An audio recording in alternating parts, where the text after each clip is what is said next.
Good morning, Alexandra. Good morning, Kate. Thank you for agreeing to tell me the story of the menstrual medicine circles. I am really curious to find out how this astonishing process came about. Maybe I should introduce you, actually. This is Alexandra. And Alexandra is the most long-standing and articulate advocate for menstruality, for period power, and co-founder of Red School. Thank you, Kate. First, I wanted to ask you to give a brief description of what the menstrual medicine circle process is, in case people don't know. Yes. Well, the menstrual medicine circle is a process that we've developed at Red School that we use in one-to-one settings. Mostly, I have experimented with groups, but it's ideally with one-to-one, where it's a means by which a woman can start to deepen into the sort of hidden energetics of her cycle.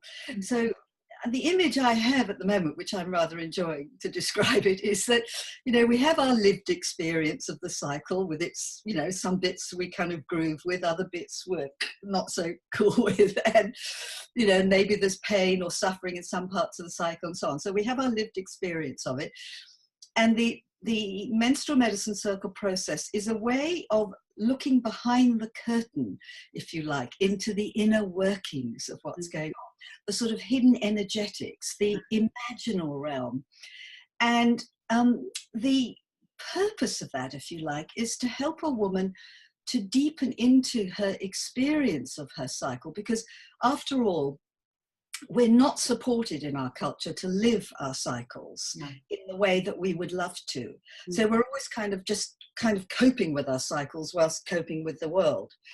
And I often saw the menstrual medicine circle sessions as a chance for women to actually drop into and almost move with the actual pace of their cycles, to have a little taste of that. It is only a taste. So it's a way of dropping into the hidden energetics of their cycle and getting insight on what's going on.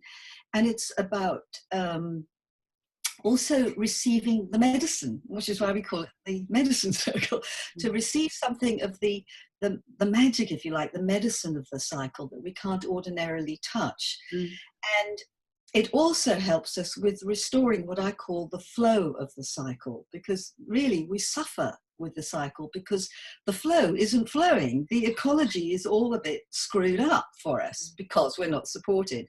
So it's a means, a way, a device of helping a woman to start to begin to restore her inner ecology, and to feel more integrated, more together, more in herself.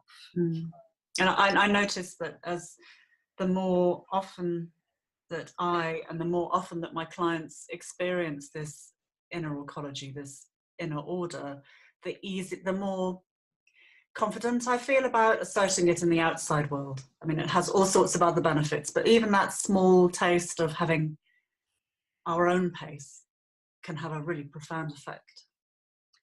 It's really true, that, isn't it? That's what I experienced too. Yes, just that small taste. It's that homeopathic dose that we keep going on about at Red School. Yes, it can have a very significant impact. And I noticed that women go away feeling a little bit more filled up with themselves. Yeah, a little bit of and that helps them then to go out and assert their needs more, and etc. Absolutely. So tell me, where did this process start? Where did it all begin? Yeah, you really got me thinking when you asked me to do this interview. Yeah, I want to know. I really want to know. Yeah, I thought, I'm so glad you did, because actually it would start just fading into the mists of time otherwise. Well, yes, I was in Australia at the time, and I was working as a psychotherapist. But I was doing my menstruality work sort of on the side. I was running workshops and so on. And of course I was working already with the notion of inner seasons to the cycle, that there are these different phases. And then I learned about family constellation work. and I learned about this notion of the order of love. And I immediately in my brain, this thing went off in my head. Yes, the order of the cycle. There's a gestalt in women. So, family constellations is about the family dynamic. And what it illuminated for me further was this inner dynamic that women have that isn't able to fulfill itself. The gestalt of the cycle can't complete itself because we're not supported, as we were saying earlier, in living with the flow of the cycle. So family constellation work triggered this notion of restoring the order of the cycle. And I was sort of cooking that and thinking about it. And of course, I explored family constellations because I was a therapist. And, I never was interested in working with it because I was very deeply involved with process work, a process approach, which has a very similar approach. Arnie Mindell? Yes, Arnie Mindell's work. And so I'd done heaps of process work. And this is what really inspired me as a therapist. It was really also a way of engaging with the world, also not just being a therapist. So this very much informed how I worked with people, and obviously what I brought into my workshops when I was teaching on the menstrual work. So in your workshops, were you using the order of the cycle at this point? Yes, I had, by this point, when I'd learned about family constellations, we had a process that later we came to call the inner seasons exercise. We used to work with the inner seasons, but initially it was called the Good Red Road, walking the Good Red Roads through the seasons of the year.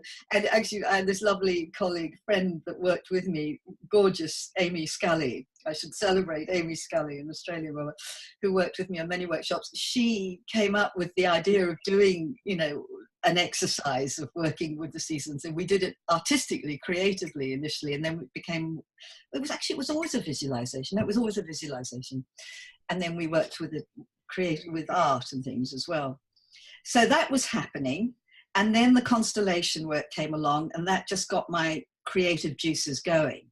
Now, this would be in the early 2000s, and then I left Australia in 2008, and that's when I gave up being a therapist and committed myself wholly to this work, menstruality work, and began the first Woman's Quest apprenticeship training in 2011, which is when I was doing one-to-one work with women as part of the training.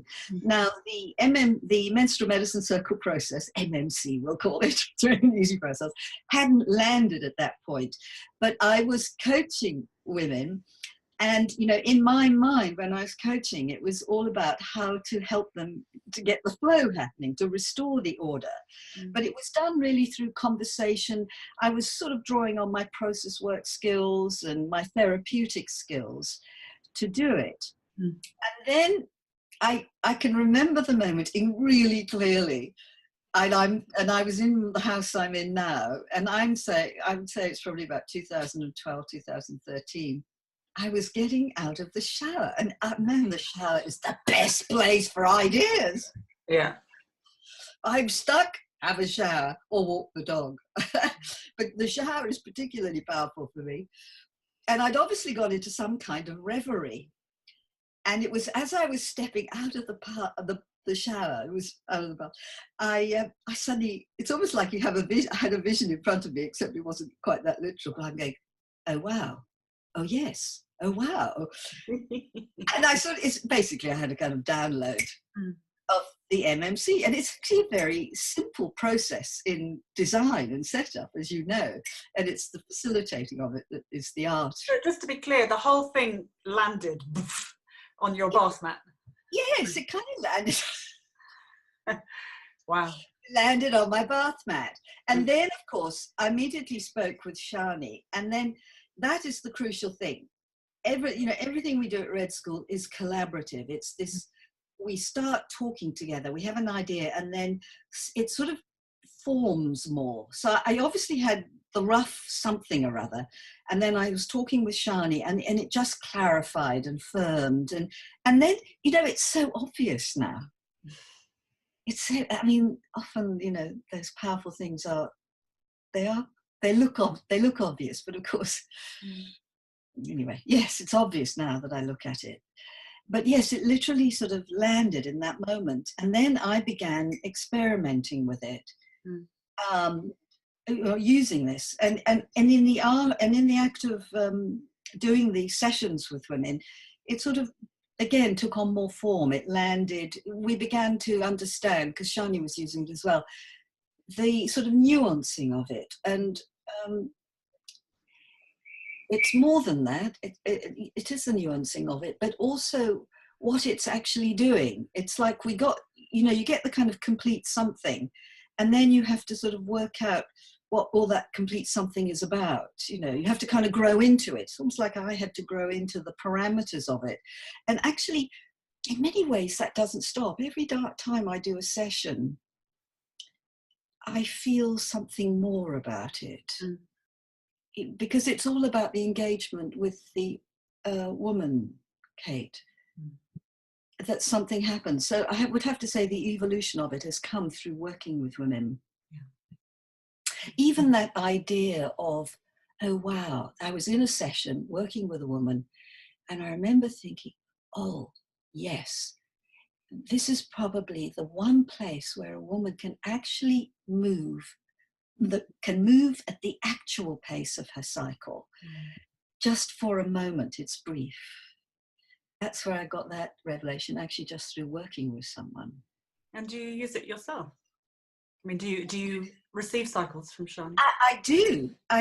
And it's interesting for me because obviously I'm postmenopause, and I don't have them a lot, but I do have them occasionally. And I actually do them for myself, just physically sometimes with something, because I love the device, the setup of it. I will do that just to get insight on something for myself. But when I've done it with Shani, what has come up for me has been, because I don't have the menstrual cycle anymore, but I'm embodied in the huge cycles. I'm embodied in more intimate cycles of the creative process in the moment of what we're working on, but also the arc of my soul. And it happened through doing a session with Shani. And I suddenly realized, I think I even said it in the session, oh, I think Shani, I felt like I was in the summer of my soul's journey with this work. You know, that I had been tracking this work over lifetimes, Kate. It was very moving. And I had come through something, you know, because as you know, this work, well, women, you know, not had a great time over the last few thousand years. But also menstruation has been so taboo. So to stand for this work and women's business, if you like, in times gone by would have been, well, you'd have been a witch, probably, burned to the stake. And so it felt like my time had come, that this was the real flowering of something. So yes, I sort of tapped into the arc of my soul's journey. Now that just spontaneously came within the process. But as a postmenopause woman, you can step into it. And I should ask you this question, actually, Kate. I'll finish what I'm saying and I'll ask you the question. But I step into it and it sort of reveals itself to me in the moment of what we're working on. What kind of cycle we're working on, creative cycle. And there's also the cycle of my life.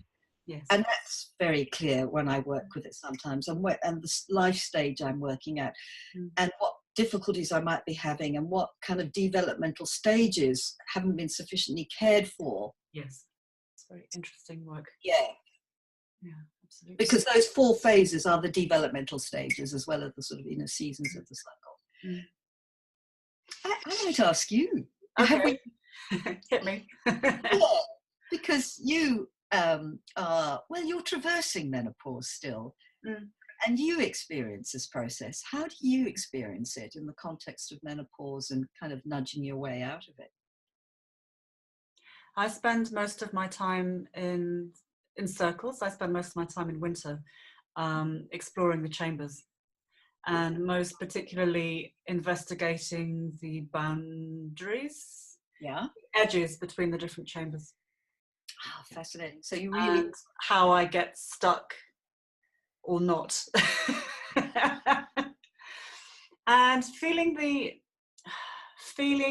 second spring, I suppose, feeling the effect of the second spring on wherever I am within the chambers. So that second spring being postmenopausal, the early postmenopausal phase, and how I feel about that. And sometimes I am chomping at the bit, galloping away, desperate to get out. And sometimes I am really afraid and holding it back and really not wanting to go and expose myself there, because it's too much. That's such deep, intimate caring for yourself. Yes. You know? And that's what that kind of caring, as you said yourself, that sort of tenderness, the circles bring up that sort of tenderness.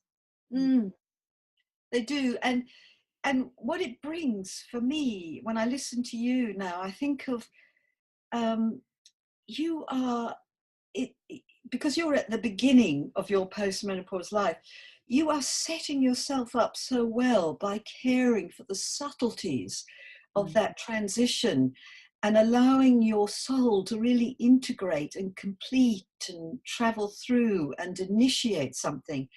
And when we complete well and we initiate well, all else follows, I feel. It's like the utter foundation upon which the rest will come.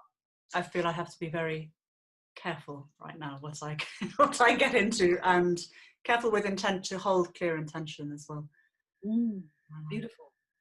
So we've gone around the corner a bit. I'm going to bring you back to the process of developing the menstrual medicine circles. Where did we get to? You had the download on your bath mat. You'd spoken to Shani and developed it and worked with it one-to-one. Yes. And then, as I understand it, you worked with you used it a lot in groups as well. I experimented with it in groups, and myself on my own with a group, and Shani and I did a workshop together, and it was very powerful to do.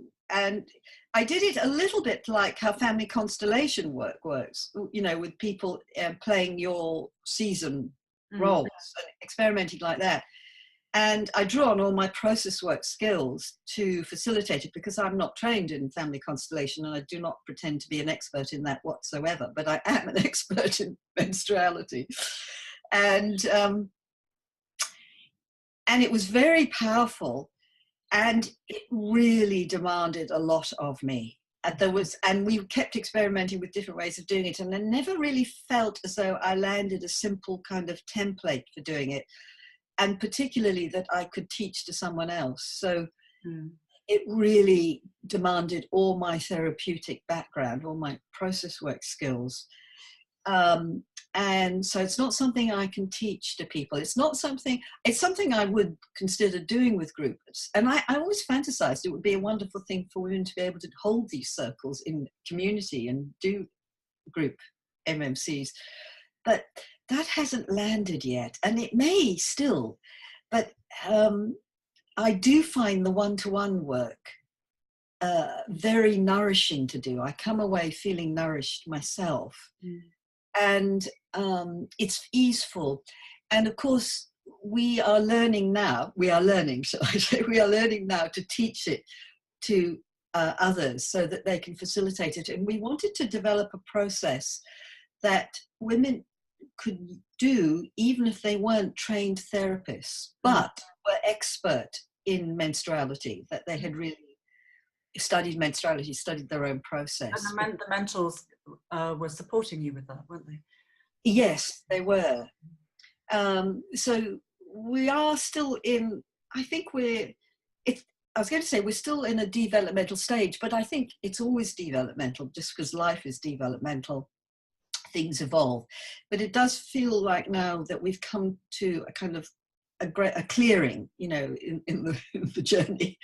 And we have very kind of clear templates, template for working with it, and for giving women a way to work with it that is simple and clear, and something that you can deepen into more and more. The more skilled you get at it, then it's like the more it opens up and the more it yields for you. So you've had the first Yes, the first training. circle training. Yes, we've done the first medicine. You have some graduates. And we have some graduates. You are the very first graduate. I was first out. You were first out. And the work is sort of growing in the world now, which is why I wanted to talk to you about this now. What are your plans? What's next? What's next? What are you cooking? We are cooking. Oh gosh, that's a leading question, Kate. It is, isn't it?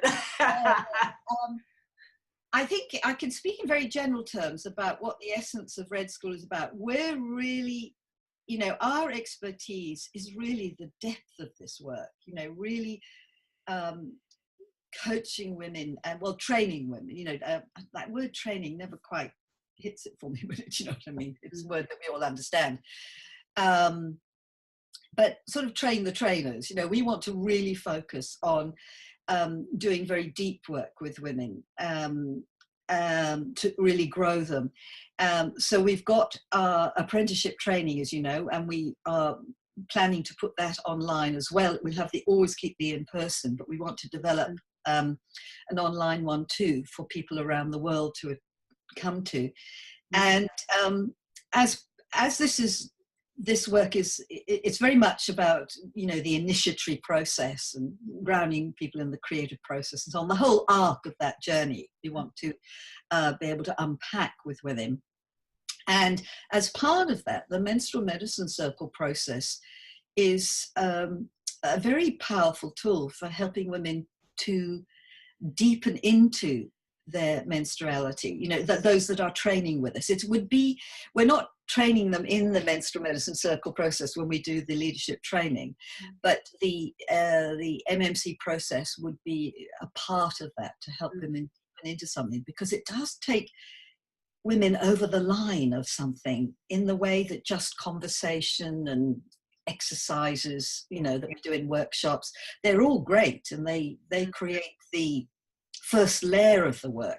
But to take women to another layer, we find this MMC process, it's very powerful. So it's our I wanted to say secret weapon. It's our sort of hidden, it's not hidden because it's out there, but it's our it's kind of like something very special at the heart of our work, that only people also that have done our trainings can learn about too. So it's part of the I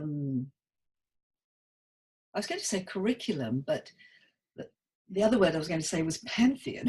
Pantheon, it's part of the arc of what we're offering at Red School, and the sort of Red School vision is all about landing the full power and authority of menstruality into the world, and growing women to be fabulous channels of that in all your singular individual ways. And if you could wave a magic wand and have menstrual medicine circles and menstruality inhabit any sort of shape in the world, what would it be? What is your wish for your vision? Well, it would be amazing. We'd love to have, circles of women everywhere around the world, growing this menstruality consciousness, and for there to be facilitators within those communities who can facilitate the menstrual medicine circle process to help deepen something. So at this point it's individual. As I say, I often had a vision of women using that process within groups, but that is a little way. I don't myself see how to do that yet, but it may evolve organically as we all evolve with the work. Yes, it's that sense of there being circles everywhere of women doing, facilitating, teaching on menstruality, and having the menstrual medicine circle process as a way of crossing the line into something deeper with women. Actually, we do. You can. I tell you what, you can do. I'm just remembering everything. You can facilitate it in a very directed way with groups, but in groups. So you can use the process in groups with, but people are all working on their own individual thing. It's not a group constellation thing. Yes. So you can use it within groups. You can use Well, it. Leora and I use it with womankind. That's right. In a very tightly held, Exactly. safe container, very directly held. Exactly. It's been very, very interesting as a sort of physical movement process as well. Beautiful. So it's happening. It's happening. It's happening. It's already happening. I think I just want to reaffirm that for me, my sort of personal remit is really to utterly restore the full power and authority, spiritual, creative, psychological, whatever you want to use, power of the menstrual cycle, of that whole arc from menarche to menopause, that is, as a piece, is fully landed on the planet. And no woman has to feel shame or embarrassment or have to, protect herself, that she can, that it is embraced, that it is recognized, that it is acknowledged, that it is just implicit. It's not a drama. It's not a huge, great big thing. It is just there.